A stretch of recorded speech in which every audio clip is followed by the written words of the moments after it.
माझी बाईया जाओ रे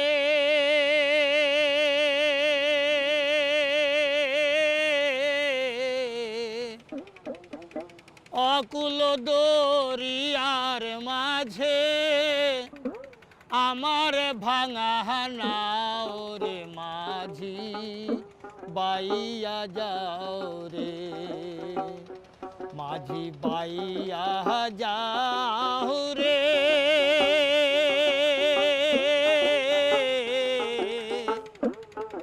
অকুল দরিয়ার মাঝে আমার ভাঙা নাও রে মাঝি বাইয়া যাও রে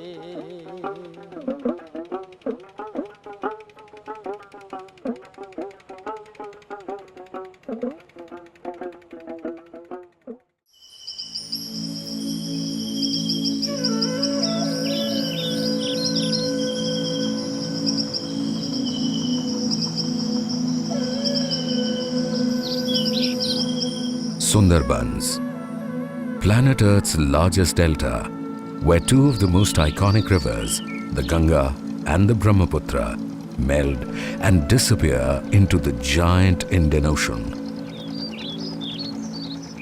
Its thousands of mangrove swamps, hundreds of low-lying islands are now disappearing at the fastest pace in human history.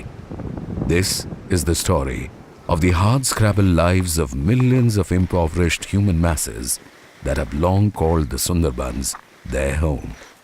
Struggling now to literally stay above the water, a day-to-day contest with natural and man-made disasters.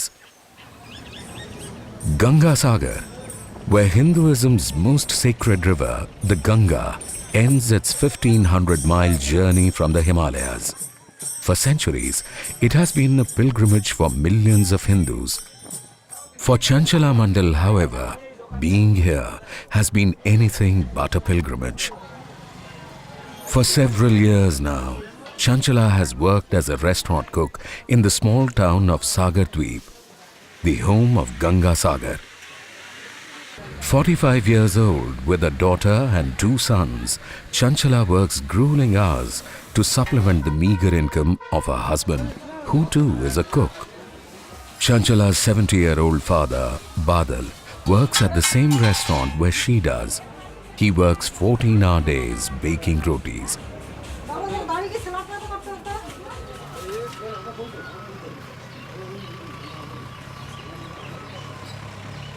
The Mandal's migration to Sagar Dweep began 35 years ago. At the time, they lived in the village of Khasimira, a few miles from here.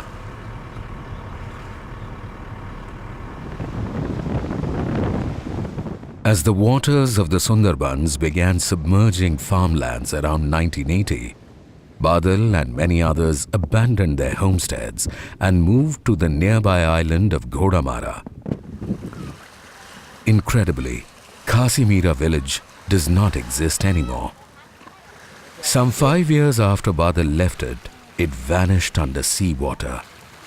By 2015, half of the Mandal's new home, Ghodamara too, had been lost.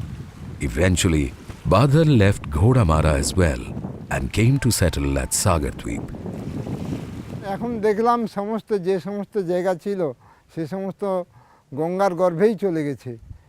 আমি 35 বছর আগে যা দেখে গেছিলাম, কিন্তু এখন এসে দেখি সে সমস্ত নেই। বুঝলেন? কিন্তু আত্মীয়স্বজন সমস্ত এক জায়গায় জোটো হয়ে গেছে, ঘর বাড়ি সমস্ত এখন চেনার মতো নয় হয়ে গেছে, এখন পরিচিত ঠিক মতো আর পাচ্ছি না।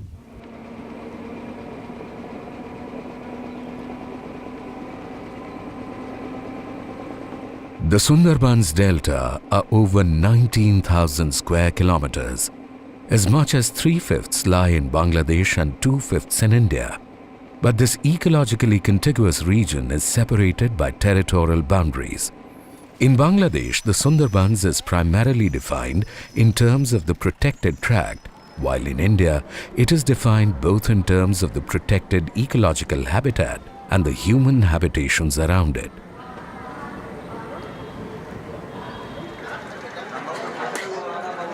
The Sundarbans are the very lifeline of hundreds of thousands who for centuries have lived in its periphery and thrived on its munificence. That life now faces a real danger of being wiped out.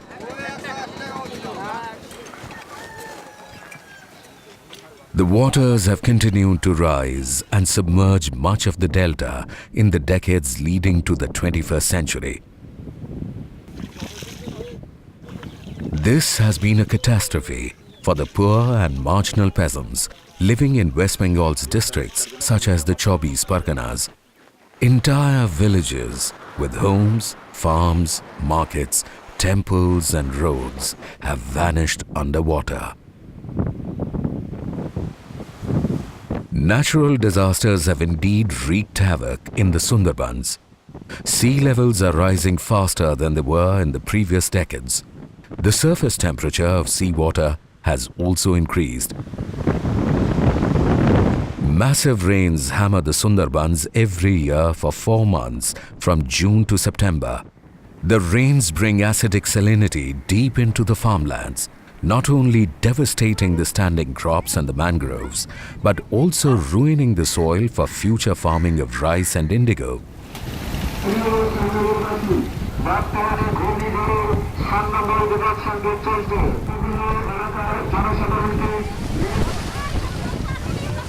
Analyses of various cyclones going back more than a century have revealed an increase by over a quarter in the frequency of high to very high intensity cyclones. One of the deadliest such cyclones visited the hapless here in May 2009. Codenamed Ayla, the cyclone formed over the Bay of Bengal and wreaked phenomenal depredation across Bangladesh and India. More than 300 people were killed, nearly half in India. 1 million were displaced. Flash floods made timely relief impossible. Shortly after Ayla, scientific tests in the affected regions found that salt had penetrated much deeper into the ground.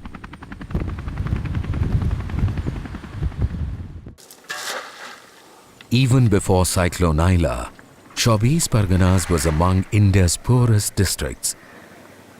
Now its people scrape through by catching fish in streams inside the forest. But fishing inside the forests is illegal. For every meal, they have to break the law. Selling that fish would also be illegal. Most villagers who have perforce turned fishermen end up selling their fish at throwaway prices to middlemen. This has worsened their vicious cycle of poverty.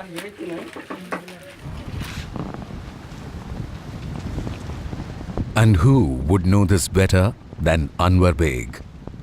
Once upon a time, his family had enough land in their ancestral village of Mausuni to be counted among the affluent. His father, Kalu, caught and sold enough fish to take good care of his family. But a decade ago, that happy story began to fade into a distant memory. Like millions others in the Sundarbans, Kalu Beg too found his land swallowed up by the swelling waters. Every year they would make a new home.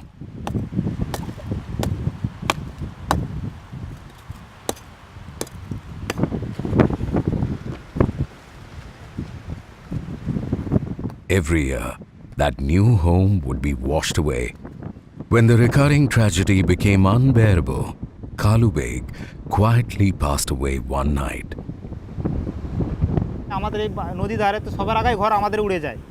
এবার এই অ্যালবাসটা ছিল, অ্যালবাসটা ওখানে পড়ে আছে, দেখা যাচ্ছে ভেঙে একদম প্রথম গুঁড়ো হয়ে যাচ্ছে। ওই একটা তিরপুল দিয়েছিল আর 1 কিলো চিড়া আর চিনি মোটামুটি দিয়ে পেয়েছি এ পর্যন্ত, আর কিছু পাইনি।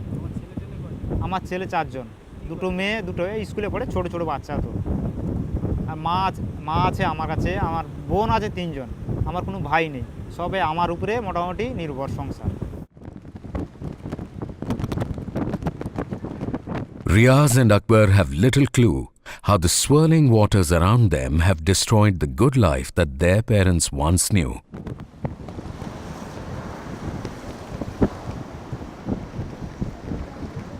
Their father, Julius, has seen 5 cyclones destroy his home as many times in a short life of 40 years.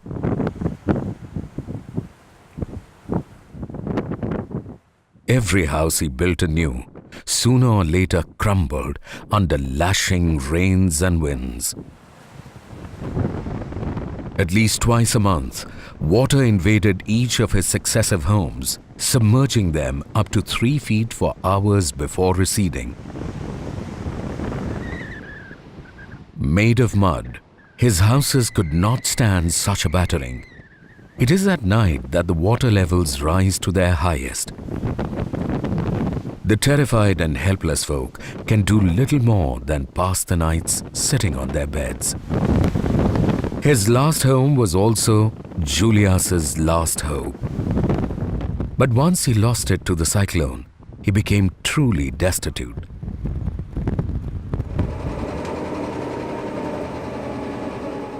The Sundarbans are now a vast endangered ecosystem. Not only are its natural characteristics under severe threat of extinction, its human population is now on the brink, with over 4.5 million people being landless and entirely dependent on agriculture. With rains being the only form of irrigation, the building of earthen embankments to protect the crop from encroaching brackish water is a prerequisite of this system. But that system hardly works against the climatic onslaught. As a result, agricultural productivity is extremely low. Due to the intrusion of saline water, no more than a fifth of the vast nearly 300,000 hectares in the region produces a second crop. Ironically, most villages in the Sunderbans have a school.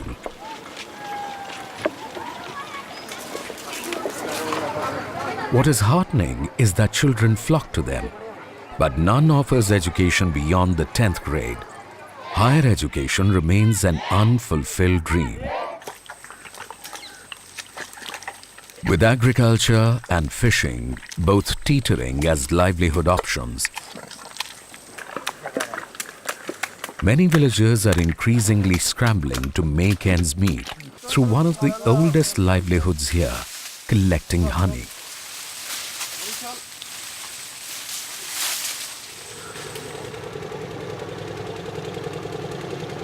Forest officials discourage villagers from going deep, lest they should fall prey to the tigers, who are estimated to kill between 30 and 100 people every year.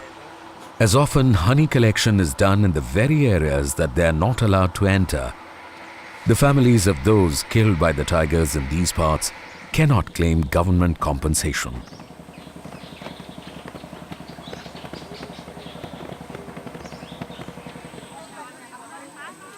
Today ends a desperate 2-week wait for Sulochana, a housewife who's suffering from severe eye problems.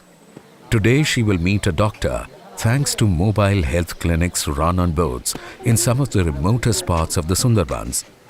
For hours before the boat clinic docks up by this village of Lahiripur, anxious residents have been queuing up under a scalding sun to have their once-in-a-fortnight consultation with the doctor.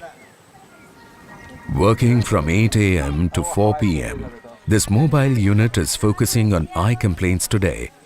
Jyotsna, the nurse, says day camps typically handle about 400 patients over 8 hours. That means 50 patients an hour, thus devoting barely a minute per individual. On either side of the artificial divide of the Sundarbans, millions of residents have no recourse to hospital care because no such service exists for miles around them. Their only hope lies in this nondescript boat that functions as a mobile primary care center. The governments of the two countries, India and Bangladesh, have long been working on mitigating the difficulties of the terrible lives of millions of their citizens caught in the vicious climatic cycles of the Sundarbans. In 2011, the two countries also signed a memorandum of understanding towards jointly implementing several such measures. The government of West Bengal in India created a Department of Sundarbans Affairs in 1994 with the Minister of State rank in charge of it. But progress on taking the joint agenda forward has been slow. A key component of that MOU between the two countries recognized the Sundarbans in both India and Bangladesh as a single ecosystem and needing to be tackled accordingly. Ecotourism is a good method because it provides opportunity for work. Because if tourists come, they create work. If you look at livelihood, a lot of it would be beneficial if movement of goods and people were allowed across the border to take advantage of the relative strengths that these people have. Fishing and fishermen from the eastern part, which is the Bangladesh side, that skill level is so much higher than what it is here. Whereas, certain amount of farming skills are much higher here. Say for example, pan, which is a commercial crop. If you look at western Sundarbans, which is the Indian part of Sundarbans, the kind of pan cultivation skill that they have is probably unmatched and therefore can be taken advantage of on the eastern side. So there is a lot of area for cooperation. Be that as it may, the fact is that for the millions of people living in the Sundarbans and struggling to keep their heads above the water, the actions of their governments in faraway capital cities provide little immediate succor. For them, the frightening uncertainties created by the rising waters, the occasional cyclones, the lashing rains, the attacks from the tigers, and above all, the failure of finding sustainable livelihood is making a miserable life worse with the passage of time. The lives of people like Chanchala Mandal, Shanti, Aparna Mandal, Julius Khan and their families are not just stories that need to be told, but indeed questions that need to be asked. Our response to the questions that they pose will indeed determine the story of Sundarbans. Sundarban দ্বীপবাসী দেখি সুন্দরী কেওড়ার হাসি শুনি বাঘের হুঙ্কার শুনি পাখির সুমধুর কণ্ঠস্বর ঢেউ তোলে নদী সাগরের জলরাশি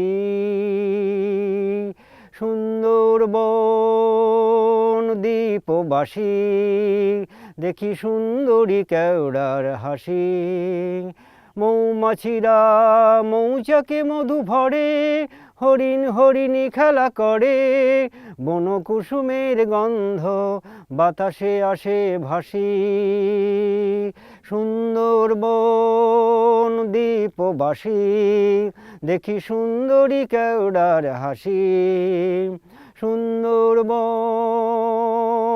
দ্বীপবাসী সুন্দরবন দ্বীপবাসী সুন্দরবন দ্বীপবাসী